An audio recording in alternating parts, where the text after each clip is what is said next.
if we can't, then that money can only be used for park capital improvements, because it can no longer be used for operating expense. So if we needed for whatever reason to put $2 million into operating expense, we'd have to blow through the $1 million and wait the following year. Or we retain that, in the following year we have that kind of bonus million that appropriation has expired to put towards park. Okay. Is that? I think I understand what you're asking. And you could have, under those circumstances, let's say you didn't spend any of your $2 million the first year and you got $4 million now accumulated of COIT, and you've appropriated $1 million of it. Okay. You could, in addition, do a special appropriation, and I don't think we've gone through that since you've been on the board, but the others have. You could do an additional appropriation if you're going to spend money that was not appropriated in your budget. You go through somewhat the same procedures that you do for adoption of your budget: public notice, public hearings, so the public can show up and say, hey, what are you doing? And so you could appropriate all or any portion of that unappropriated $3 million for a purpose that you all felt was appropriate. For the Parks Department. Only for the Parks Department, and right now only for capital projects within the Parks Department under the 2010 amendment. I think I'm crystal clear now. Okay, and that good. sounds like an incentive for the Parks Department to not go into a deficit, because then they have the opportunity to ask for more money. There's a larger pot to ask for a larger capital improvement project. True. Yeah, the incentive is there to stay solvent and not use any of the $1 million that we appropriate year after year after year.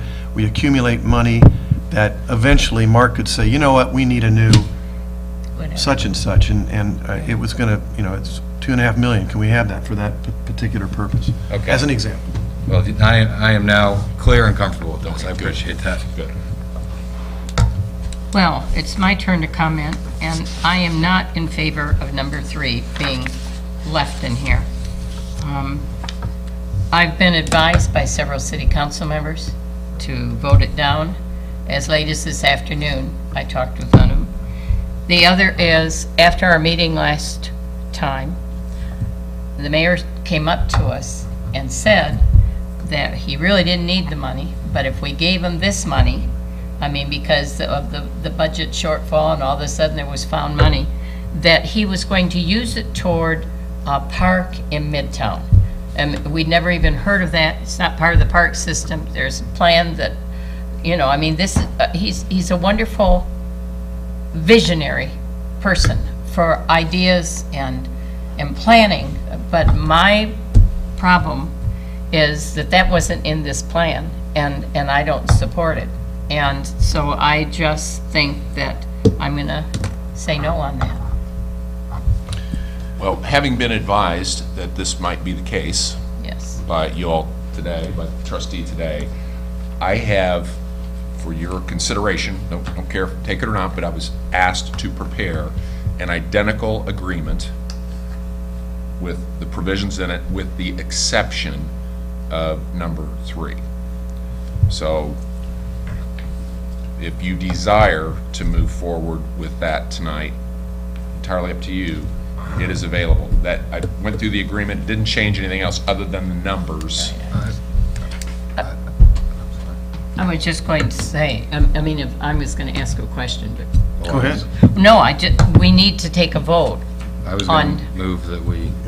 We have to. Then We have to- we have a motion. to and it's accept been this seconded. agreement. Exactly. So now So we need an I- amendment to the motion, right? Right. Okay. So that it's the elimination. We have, go ahead, you can make it rather than me, but we're eliminating item 3 and going with the new agreement that you have that eliminates item 3. Can I make a suggestion to make Yes. it less confusing? Yes. Perhaps you should just withdraw the motion to approve the first agreement. All right. And just withdraw it at this point. And if you would like for me to hand out Okay. the other agreement, just start over with that, and then you can decide what you do, rather than amending the resolution. I just think the minutes will be That's all. fine. That'll work. Paula?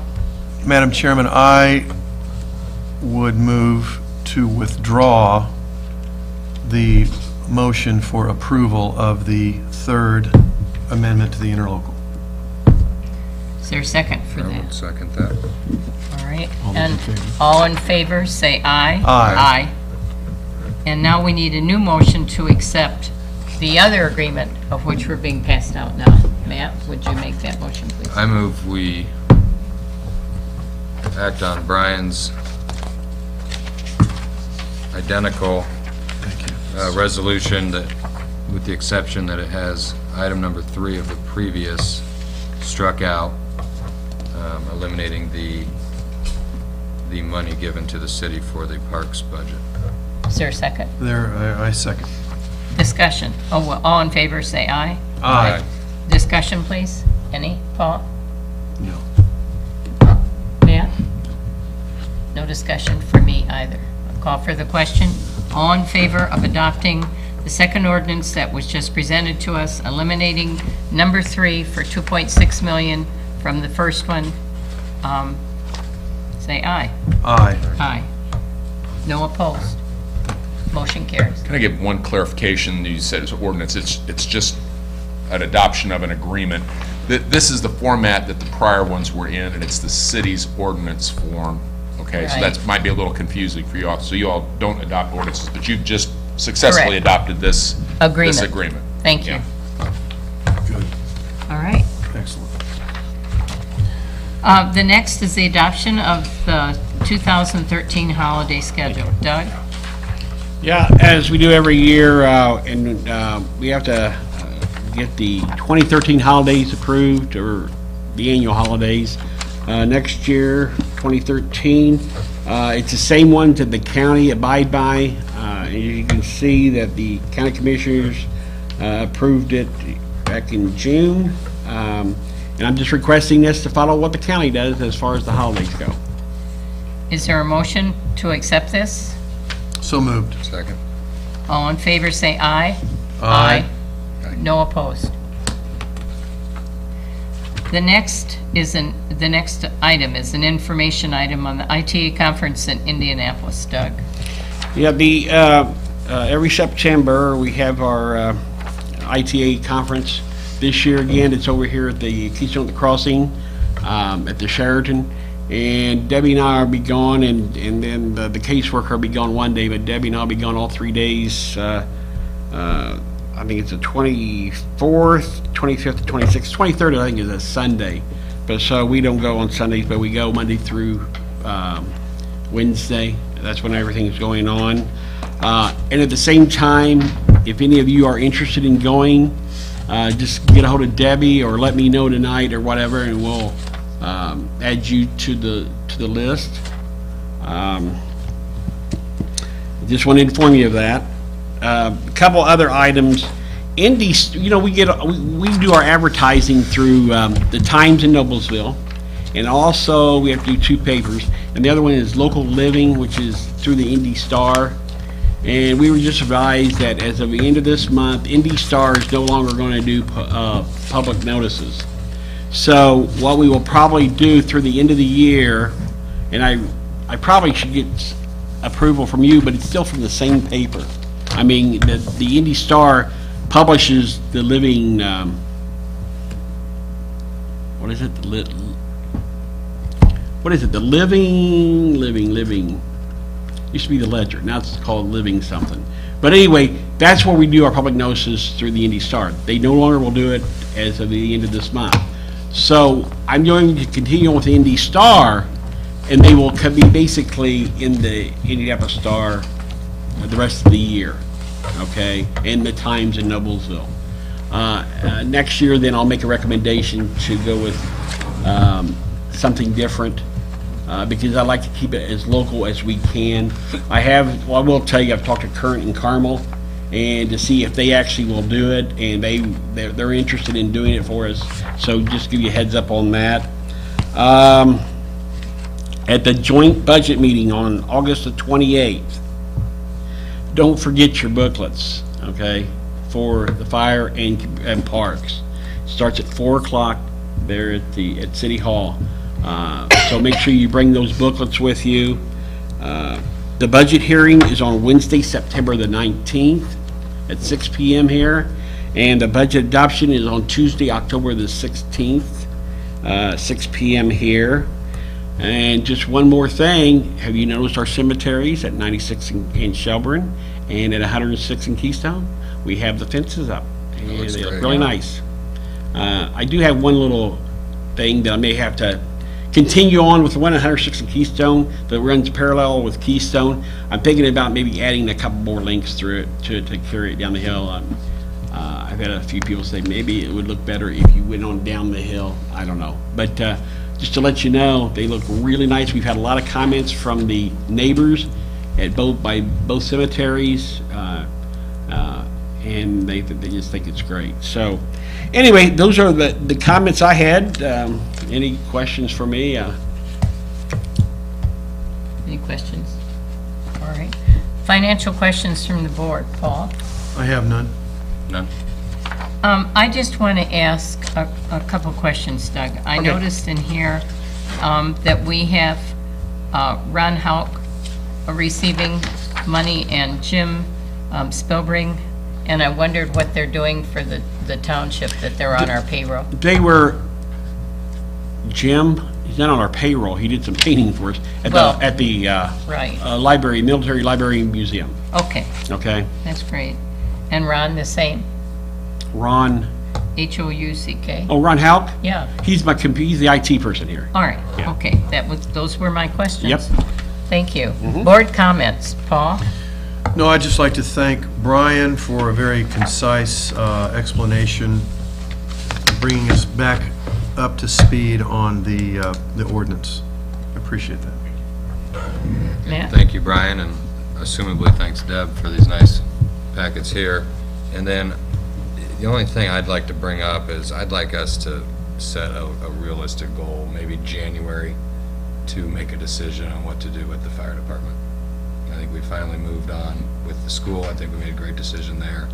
We have one more piece of lingering property, and I know we got a lot of things going on the next couple months, but maybe if by the first of next year, February, we could start really thinking about what we're going to do with that. It's the building at 116th and Township. Yeah, and I just think it's continuing to fall into disrepair, and it's becoming an eyesore.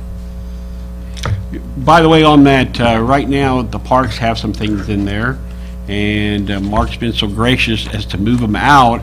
The Merciful Help Center is storing all kinds of furniture that they receive for township assistance, or actually for needy people.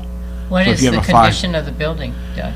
The condition of the building, for that kind of stuff's okay. I wouldn't want anybody have to live in the building at all. It's, the utilities aren't the best, you know, because, it's a over 40 years old.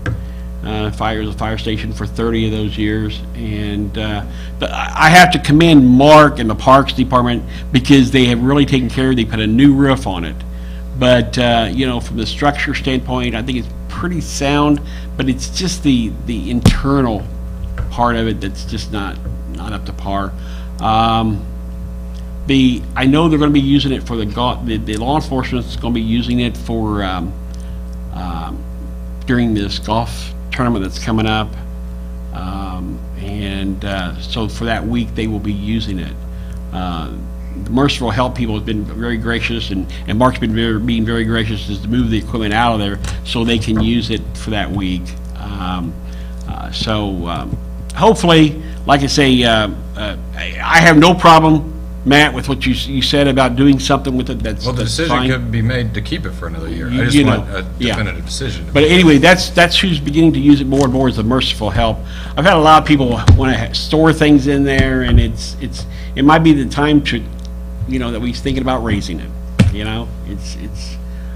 Nobody's going to want to buy it because of the setback out there on 116th Street. Unless it's a government agency that decides to take care of it. So, but anyway, I'm definitely open for suggestions, and Merciful Help is awful grateful to the township for allowing them to store that furniture. And like I say, Mark, thank you for everything you've done out there, you and your parks people. Doug, why don't you also just go back through the passing of the Life and Learning Center to the school. Yeah, okay, the Life and Learning Center, as you know, in June, at our June meeting, we approved the sale of it to the school. We had a meeting, since then, we've kind of, I waited for the school to sign off on it, and they did probably within 2 weeks after the board did. I've been working with Tom DeRue through Brian's office, and he's been handling the legal aspect of it as far as getting that all taken care of through the school.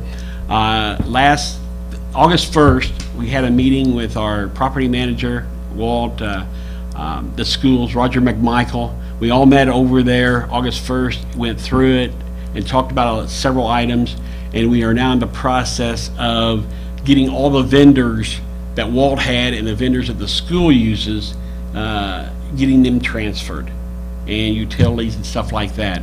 So I think we're well ahead of the game. I haven't talked to Tom about the actual documents yet as far as completion. Then we will receive the $250,000, of course. And I will tell you that for your information on your grants, I did increase those 50,000.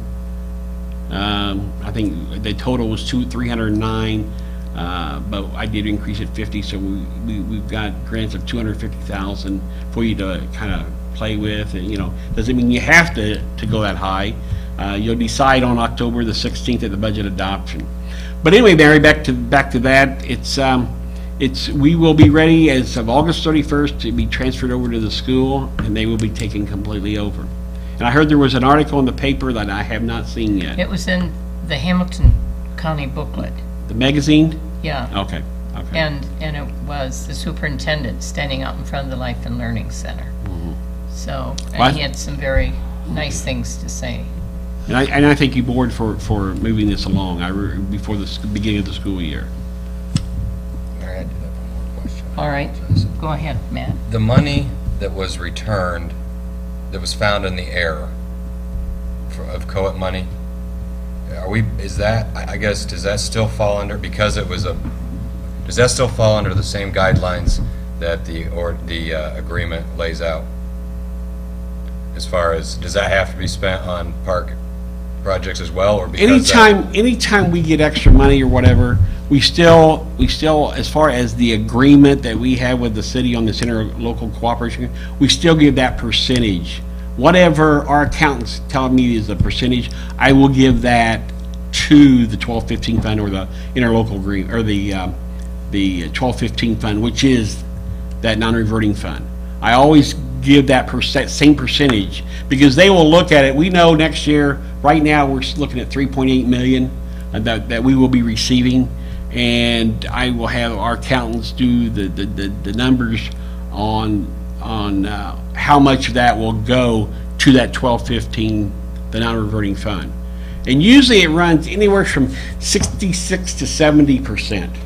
But is that is classified as bonus money, not as COET money anymore, because it was a... Well, it's still COET money. Okay, so it's still bound to... Right. If anything we use goes to... You're right. Percentage, the township receives COET money other than COET money attributable to the Monon Center. That's what the trustee's talking about. So some, excuse me, 2/3 of the COET money that you receive is attributable to the bond issue, and then another 1/3 of the COET money that you receive is attributable to other sources. Well, I guess this so if you got it, whatever the error was, that chunk, what the trustee is saying, let's just say it's 2/3, whatever the current number is, 2/3 of that is subject to the restrictions, will go into that fund, 1215, and is subject to the restrictions of expenditure that we spoke of earlier, only capital expenditures within the park board. The others, just township. This leads me to my question of, you came up with a bump of $50,000. I guess in my head, I felt like if we received a surplus of money from an error, that there would be no reason to necessarily be bound to X amount of dollars when historically we've maintained a sharp budget and have not overspent. I was thinking this would be bit of a, it was a bonus year for us, it'd be a bonus year for our grant applicants. So I guess I'm curious why we're being limited when we have the extra money. I will tell you that we're not going to have a lot of extra money, okay? And the reason I'm saying that is the fire COIT, a lot of the money that we're getting besides that 2/3 is fire COIT from Southwest Clay. And that will come out in our, when I bring the fire contract to you, which we talked about last year a little bit, about, you know, giving the city that portion of the fire COIT, because it normally takes a year or two before the COIT catches up. So that's actually is part of that, is partly the city. I'm not in favor of giving it all to them. I've had a few meetings with our accountant and with the city, and I'm not in favor of giving them everything they're wanting. Let me say that from the fire contract, and I will bring it to you guys. You guys will make that final decision. Most likely, I doubt if it will be. Well, it'll be September. It'll be September when we do the budget hearing. Okay. Then, and I'm just going back to these grant applicants, because I think, especially in this economy, if we are able to help as many people as we can, we should. We'll also be receiving a $250,000 check at some point. And that's going, that has to, I talked to the State Board of Accounts, and that has to go in our general fund, okay, which we will. And I have reduced our COIT that normally would go into the general fund to help take care of this fire, okay? So I've headed more into the fire COIT to help us offset this expense we're gonna have. A lot of people are going to be shocked when they see what the fire tax is going to be down here in this area for home place. Because we went from a $1.3 billion AV, Southwest Clay, down to 194 million. So we have to make up a lot of that money to pay for fire protection down here, okay? Matt, I have increased it 50,000 from 200,000 to 250,000 for the grant. I will tell you that. And most people is going to tell me you should never do that. Well, I think since we do have this little extra, that I don't mind doing that. And the 250,000 does have to go into the general fund, but I'm lowering the COIT that we're getting this next year. Okay. 200 last year. And one other thing, since we're talking about the grants, I wasn't trying to be critical. I was just trying to find out where we're. No, It that- seems like there's been a lot of money moving around this past 6 months, and I just trying to keep tabs on it. I'd like to say something about that. I know that we do a lot of good for a lot of people, because there's some really needy groups out there. The biggest problem we have now is we're back to the point where we are now having theater groups and different groups come to us that aren't really funded by the township. The city was taking 1% of their budget to fund the arts groups, but now they're being very selective on who they fund, and they're not funding everybody. And, you know, the thing is, I think we need to be good stewards of the township money. We can't give everything that everybody wants, and I think we need to have some, you know, thoughts on it, go through why they need it, what they're saying. And, you know, like, for instance, on this sheet, which I got earlier from Doug, you know, one group asked us to fund their operating costs. And they had 3 people that founded the company and have not been paid, so they wanted $30,000 from us to pay them. Well, that's not why we're in business. I mean, so we really, and it shouldn't be a surprise to them, because I stated that before we started getting the grant applications. So, Doug, do you have a copy of that? Oh, it's in your book. It's in your book. It's in your book. Oh, yeah. So That- anyway, we need to study just- this and look at the grants and gives you really some- think about. Yeah, and it gives you some information, and that's on the website. So when people go to the grants, that's the first thing that pops up is the grant application, the requirements. Okay, so only thing I would recommend to you guys would, you know, you got a couple months here to look at them and weigh them on how much you want to give them. But remember what the guidelines say, like say 50% in salaries is the max you go in there. And just general information like that. I think we need to take into account too, the really needy groups that have not asked for the full amount, and really look at those groups first, and then start allocating money backwards, you know? And we basically did that We've done last that. year. I think, Right. I thought last year. We've just been asked for more money this year by more groups that we've never seen here Well, before. frankly, the city's not living up to their agreement. They agreed years ago that they would fund and grant money to the arts, Right, and that we would concentrate on those organizations that were serving the poor, the needy, the challenged, the elderly, those types of organizations. And for whatever reason, and I mean, I understand the challenges that the city has right now with their money, but we can't solve their problem. Well, I think the way it was done last year, and I thought was excellent. We all essentially emailed each other, you know, exactly what we thought and why, and then we We discussed synthesized it, and we And moved I through it. I think if We're gonna do that it, is we should do okay, that I'd again. love to do it again that We way will. this year. We're allowed to do that. all right. And my comment is to thank you, Brian, very much for going back through this. I mean, we have bounced back and forth. As you went through it, I remembered everything that you were saying, but, you know, to put it all together and package it, we really do appreciate that. Thank you. May I ask you a question? Certainly. Since you all interact with counselors on a regular basis, how best would you like me to convey tonight's action to the city? Via email and a copy of it, or some other means? Again, I'm just trying to facilitate good communications with everyone. How would so. you normally do it? Well, we've generally been in the battle of the emails, and I would send an email to the city county, the common council, and indicated, probably at the start, under the category of don't shoot the messenger. I'm just kidding. That the board considered and adopted an amendment pursuant to the meetings that took place in March and April. Please note that the determination was made to remove the one-year supplement for 2012, and probably copy you on it. That sound like a Perfect. program? Yep. Yes. That'll get the Perfect. email trail going, so, I think they ought to each receive an email, not just okay. the president. I think. I'd be very pleased to do that, and I've got Right. everyone's, I think I have everyone's. Well, current and the email. If not, mayor, we'll of get it. course. Oh, absolutely, Right. yeah. And Okay. sometimes it's just gone between a person or two, and then it's, then everybody else hears about it through the grapevine, and that isn't always the best. But I didn't want to do it without your authorization. That's what we'll do. Also, Mark, thank you very much for coming. It's always good to hear what's going on.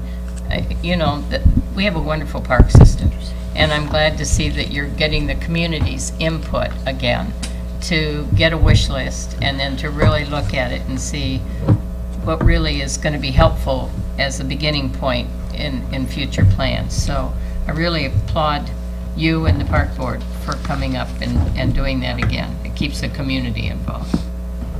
Any announcements, Doug? No. All right, may I have a motion for adjournment, please? So moved. Second? All in favor, say aye. Aye. Thank you very much.